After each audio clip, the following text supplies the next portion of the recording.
அனைவருக்கும் வணக்கம். பொன்முடிக்கு அளிக்கப்பட்ட தீர்ப்பை நிறுத்தி வச்சு உச்சநீதிமன்றம் பார்த்திங்கன்னா உத்தரவு பிறப்பிச்சிருந்தாங்க. அதைத் தொடர்ந்து அவர்கிட்டருந்து போன எம்எல்ஏ பதவியும் அமைச்சர் பதவியும் திரும்ப கொடுக்கப்படும் அப்படின்னு பார்த்திங்கன்னா எதிர்பார்த்துக்கிட்டு இருந்தாங்க. அதற்கு ஏற்றாறு போலவே நம்மளுடைய முதலமைச்சர் ஸ்டாலின் அவர்களும் பார்த்திங்கன்னா ஆளுநருக்கு கடிதம் எழுதியிருந்தார். என்னென்னா, பொன்முடி அவர்களுக்கு அமைச்சர் பதவி கொடுத்து பதவி பிரமாணம் செய்து வைங்க, டைம் கொடுங்க அப்படின்னு கேட்டிருந்தாங்க. உடனே அவர் கிளம்பி டெல்லி போயிட்டார்.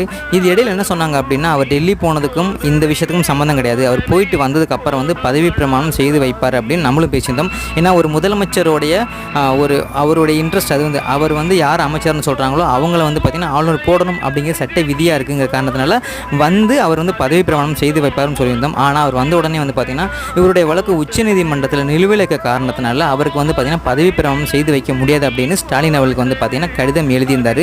இப்போது இந்த வழக்கை பார்த்திங்கன்னா அவசர வழக்காக விசாரிக்கணும் அப்படின்னு திமுக சார்பாக பார்த்திங்கன்னா வழக்கு தொடுத்திருக்காங்க.